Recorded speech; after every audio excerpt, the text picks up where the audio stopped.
आदेश। जय श्री महाकाल। इष्ट तत्व सिद्धि। बहुत सारे लोग ऐसे हैं जो सोचते हैं उन्हें माँ काली, माँ दुर्गा या भैरव जी सिद्ध हुए हैं, तो क्या जो वो सोचते हैं वाकई में उन्हें वही सिद्ध हुआ है या फिर वो कुछ और है? आज हम इसी विषय पर चर्चा करेंगे। आपने नोटिस किया होगा कई बार जब आप किसी व्यक्ति के साथ में किसी सिद्ध व्यक्ति के पास में या किसी साधक व्यक्ति के पास में जाते हैं या फिर आप स्वयं से स्वयं को दिखाने के लिए जाते हैं किसी व्यक्ति के पास में,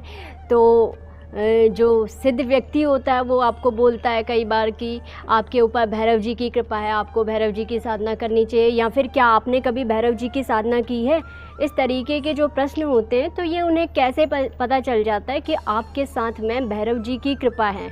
तो वो आज मैं आपको बताती हूँ। पिछली बार मैंने आपको बताया था अपने वीडियो में कि जब भी कोई एक साधक निश्चित मापदंडों को निभाते हुए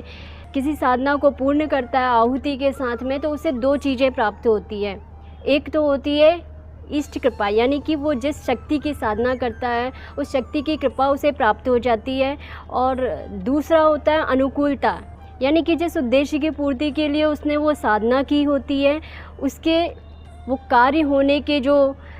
चांसेस होते हैं वो बढ़ जाते हैं, यानी कि स्थितियाँ उसके अनुकूल हो जाती हैं। और आज हम बात करेंगे दो और तत्वों की, जो जैसे मैंने अभी आपको बताया था कि जिन लोगों को सिद्धियाँ हो जाती हैं, जो बोलते हैं हमें सिद्ध हुए हैं या फिर हमारे ऊपर किसकी कृपा है, जैसे आप ये लोग जानना चाहते हैं, तो मैं आपको बता देती हूँ कि जब कोई भी साधक साधना करता है या साधिका साधना करती है, पूर्ण रूप से जब उसकी साधना संपन्न हो जाती है तो उसके साथ में इष्ट कृपा के साथ में एक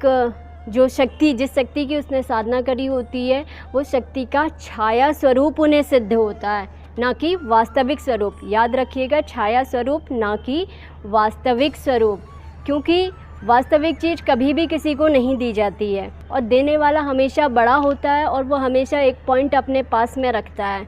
अब कोई इसे स्वीकार करे या ना करे ये उसके अपने ऊपर है, क्योंकि आंखें बंद करने से कभी अंधेरा नहीं होता है। तो ये बात हुई छाया प्रतिरूप सिद्धि की, यानी कि साधना को करने से जो भी सिद्धि आपके पास में आती है, चाहे आपने भैरव जी की करी हो, चाहे आपने माँ काली की करी हो या फिर किसी अन्य शक्ति की, तो जो भी आप के साथ में उस साधना के बाद में शक्ति चलेगी वो हमेशा छाया स्वरूप होगा, और उस छाया स्वरूप के चलते ही आपके ऊपर कृपा आने लगती है और उस कृपा के फलस्वरूप आपके जो कार्य होते हैं वो सिद्ध होने लगते हैं। और दूसरी बात मैं करूंगी, जो मैंने स्टार्टिंग में बोला इष्ट तत्व सिद्धि की, तो क्या होता है जब हम किसी साधना को करते हैं तो उस साधना से संबंधित तत्व हमारे अंदर जागृत होने लगता है, उस साधक के अंदर जागृत होने लगता है जो उस साधना को करता है। जैसे मैं आपको बता देती हूँ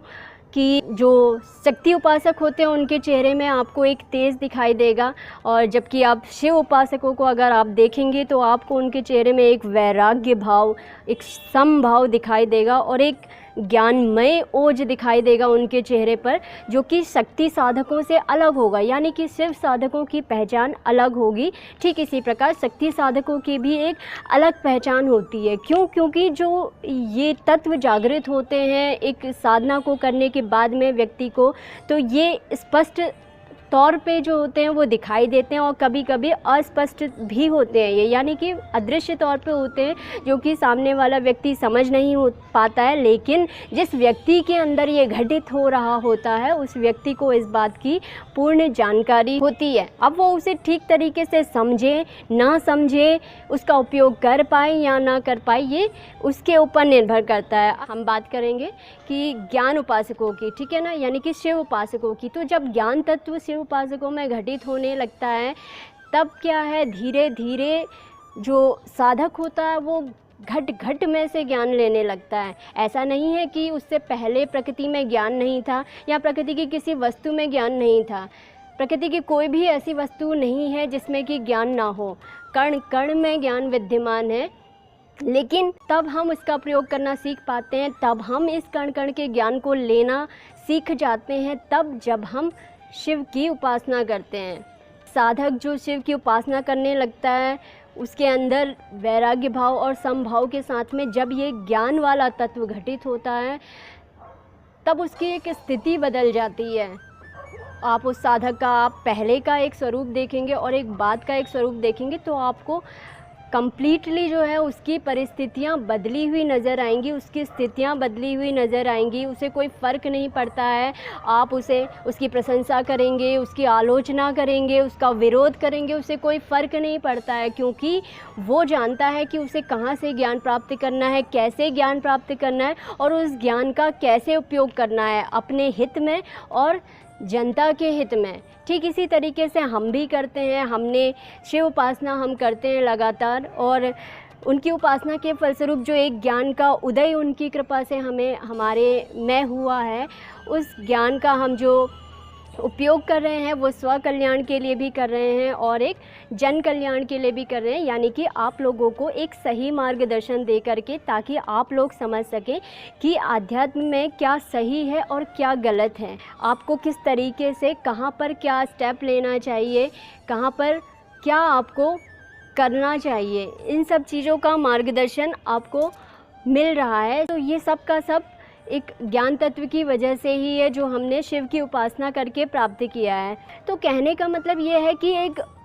साधना आप जब भी आप करते हो तो आपको एक कुंजी प्रदान कर दी जाती है आपके इष्ट के द्वारा, और उस कुंजी का आप कैसे उपयोग करते हो ये टोटली आप पर निर्भर करता है। अगर आप उसका सही उपयोग करोगे तो बहुत उत्तम, अगर आप नहीं उपयोग करोगे उसका सही तो वो आपसे छिन जाएगा। अब बहुत सारे लोग ऐसे होते हैं जो सोचते हैं कि हमने साधना कर ली, सिद्धि कर ली, अब सिद्धि तो मेरी जागीर हो गई। तो ऐसा नहीं है, क्योंकि जो लोग ऐसा सोचते हैं वो सिर्फ़ और सिर्फ भ्रम में जीते हैं। तो ये आपके ऊपर निर्भर करता है कि आपको वास्तविकता में जीना है या फिर भ्रम में जीना है,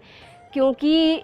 जो भ्रम की दुनिया होती है वो जब भी टूटती है, भले ही वो बहुत खूबसूरत हो, लेकिन जब भी वो टूटती है तो उसके टूटने का बहुत दुख होता है, भ्रम और कल्पनाओं की दुनिया। इसलिए वास्तविकता को समझना सीखिए। अगर आपने मेहनत करके किसी चीज़ को हासिल किया है, किसी चीज़ को अर्जित किया है, आप इतना वक्त देते हो साधनाओं को, सिद्धियों को इतना वक्त देते हैं, उन्हें करने में इतना समय आपका लगता है, इतनी मेहनत लगती है, आप इतनी भागदौड़ करते हैं, तो आप उस चीज़ को प्रॉपर तरीके से यूटिलाइज़ कीजिए। क्योंकि क्या होता है, जो लोग इस भ्रम में जीते हैं कि एक बार हमने सिद्धि कर ली तो ये हमारी ही हो गई, लेकिन ऐसा नहीं होता है। क्योंकि क्या होता है, जो व्यक्ति आपको आपके समर्पण से प्रसन्न होकर के कुछ चीज़ दे रहा है, आपकी मेहनत से प्रसन्न होकर के कुछ चीज़ दे रहा है, वो आपकी एक गलती पर उसे छीन भी लेता है आपसे, या फिर वो शक्ति धीरे धीरे आपकी शीर्ण होने लगती है। तो इसीलिए, क्योंकि जब आपकी पदोन्नति होती है, इसे आध्यात्म में पदोन्नति बोला जाता है, जब आपकी पदोन्नति होने लगती है तब आपकी जिम्मेदारियां बढ़ जाती हैं। और जो मैंने बात करी थी कुंजी की, तो जब आपको कुंजी दी जाती है तो बहुत सारे लोगों की एक्सपेक्टेशन रहती है कि मुझे अच्छा ही अच्छा मिले, यानी कि गुड एंड गुड ही वो एक्सपेक्ट करते हैं, लेकिन ऐसा नहीं होता है। क्योंकि आपको कुंजी दे दी जाती है, कुंजी एक ऐसे कमरे की, एक ऐसे रूम की आपको कुंजी मिल जाएगी जिस रूम में अच्छा भी होगा और बुरा भी होगा, और ये आप पर निर्भर करता है टोटली कि आप उस कुंजी का कैसे उपयोग करते हो। यानी कि जैसे आपको शिव साधना से ज्ञान तत्व कुंजी प्राप्त हुई है, तो यह आपके ऊपर निर्भर करता है कि आप अपने ज्ञान का उचित उपयोग करते हैं या फिर उसका गलत उपयोग करते हैं। तो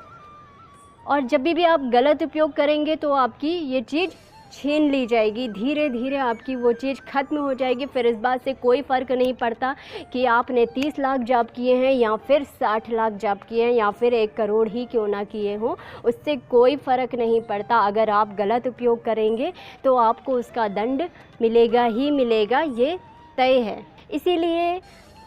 मेरा जो कहने का आशय है वो यही है कि अगर आप इतनी मेहनत करते हो किसी दिशा में, आप आगे बढ़ने के लिए, अपने जीवन को एक नवीन दिशा देने के लिए, आध्यात्म में प्रोन्नति करने के लिए, अपने व्यवहारिक जीवन में प्रोन्नति करने के लिए अगर आप इतनी मेहनत कर रहे हो, तो उस चीज़ का आप उचित उपयोग करिए, उसको समझिए। जो चीज़ आपके पास में है उसे समझिए। अगर आप समझेंगे, उसका उचित उपयोग करेंगे तो देने वाला आपको और देगा, और नहीं करेंगे तो वो आपसे छीन लिया जाएगा। तो उम्मीद है आपको मेरी बात समझ में आ गई होगी। अगर आपको वीडियो अच्छा लगा तो आप शेयर कर सकते हैं। जय श्री महाकाल।